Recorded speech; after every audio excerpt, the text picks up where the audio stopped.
చివరికి Amalapuram YCP MP seat case పెట్టింది. తెలుగుదేశం నుంచి వచ్చిన మాజీ మంత్రి గొల్లపల్లి సూర్యారావుకు చివరి నిమిషంలో రాజోలు అసెంబ్లీ టికెట్ ఖరారైంది. గత ఎన్నికల్లో జనసేన నుంచి గెలిచిన ఏకైక ఎమ్మెల్యే రాపాక వరప్రసాదరావుకు వైసీపీ టికెట్ ఇస్తారా లేదా అనే అనుమానాలకు తెరదించుతూ ఆయనను అమలాపురం ఎంపీగా పోటీ చేయించాలని జగన్ నిర్ణయించడంతో ఆయన రాజకీయ భవిష్యత్తు కూడా సురక్షితమే అయింది. ఎటొచ్చి అమలాపురం సిట్టింగ్ ఎంపీ చింత అనురాధ పరిస్థితే అయోమయంలో పడింది.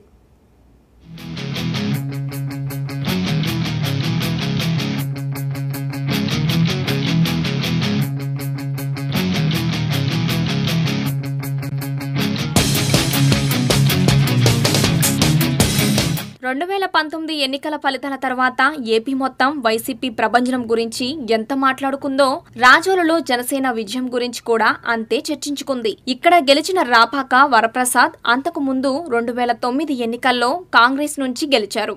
కానీ 2019 ఎన్నికల్లో కేవలం 814 ఓట్ల స్వల్ప మెజారిటీతో గెలిచినా జనసేనకు తొలి విజయం అందించిన ఎమ్మెల్యేగా చరిత్రకెక్కారు. అయితే వైసీపీ ప్రభంజనం చూశాక ఆయన అధికార వైసీపీ పంచన చేరారు. అభివృద్ధి కోసం అధికార పార్టీతోనే ఉండాలా, మూస డైలాగులు చెప్పి అధికార పార్టీ అనుబంధ సభ్యునిగా అన్ని కార్యక్రమాల్లో పాల్గొనడం మొదలుపెట్టారు. క్రమంగా వైసీపీలో బలం పెంచుకోవడం మీద దృష్టి పెట్టారు రాపాక. అందులో భాగంగానే ముందుగా తన కొడుకును వైసీపీలో చేర్చారు. ఆ తరువాత ఆయన కూడా వైసీపీ కండువా కప్పుకున్నారు. 2024 ఎన్నికల్లో రాజోలు వైసీపీ టికెట్ తనదేనన్న ధీమాలో ఉన్న మనసులో ఎక్కడో కొద్దిపాటి అనుమానం కూడా ఉండేది. అమలాపురం వెళ్లవలసిందిగా జగన్ సూచన ప్రాయంగా చెప్పినా మనసంతా రాజోల మీదనే ఉండిపోయింది.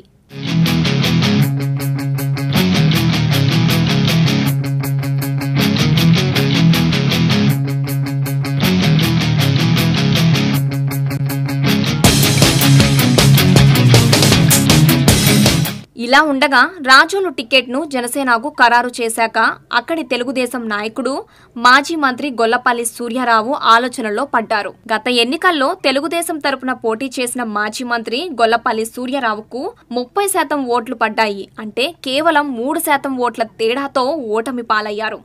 ఓడిన పార్టీ కార్యక్రమాల్లో చురుగ్గా ఉన్న గొల్లపల్లి ఈ నియోజకవర్గం జనసేనకు వెళ్లటంతో కంగు తిన్నారు.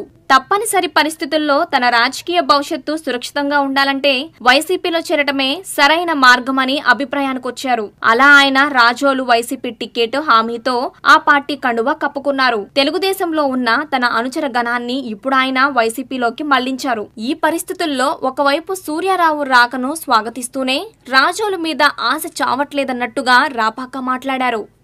ఎన్నికలు సమీపిస్తా ఉన్నాయి. పార్టీలన్నీ కూడా టికెట్లు కేటాయించడం జరుగుతుంది.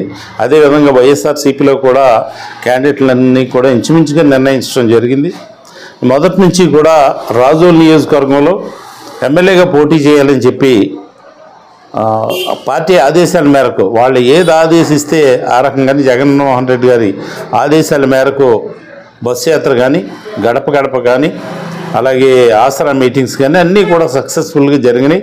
సక్సెస్ఫుల్గా చేయటం జరిగింది. మరి ఈ మధ్యకాలంలో అటు గొల్లపల్లి సూర్యారావు గారిని కూడా వారు ఈ పార్టీలో జాయిన్ చేసుకోవడం జరిగింది. నేను స్వాగతిస్తూ ఉన్నాం. ఏ పార్టీ నుంచి వచ్చినా యువతల పార్టీ వాళ్ళు వచ్చిన తర్వాత జాయిన్ చేసుకోవడం ధర్మం, మన అవసరం కూడా. కానీ టికెట్ విషయానికి వచ్చేసరికి అధిష్టాన వర్గం ఎంపీ టికెట్ ఇవ్వాలనేటువంటి ఆలోచనతో ఉంది. కానీ నాకైతే జగన్మోహన్ రెడ్డి గారు ఏది ఆదేశిస్తే అది చేయడానికి నేను సిద్ధంగా ఉన్నాను. ఎమ్మెల్యేగా పోటీ చేయమంటే ఎమ్మెల్యేగా పోటీ చేస్తాను, లేదా ఎంపీకి వెళ్ళమంటే ఎంపీకి వెళ్తాను. నాకు అంతిమంగా నా లక్ష్యం జగన్మోహన్ రెడ్డి గారు సీఎం కావడం. ఆయన ముఖ్యమంత్రిగా ప్రమాణ స్వీకారం చేయటం కావాలి. కానీ నా ఎంపీ ఎమ్మెల్యే అనేది నేను పెద్దగా ఆలోచించలేదు. అధిష్టాన వర్గం ఏం చెప్తే దానికి నేను సిద్ధంగా ఉన్నాను. జగన్మోహన్ రెడ్డి గారు మరలా ముఖ్యమంత్రి అవ్వాలి.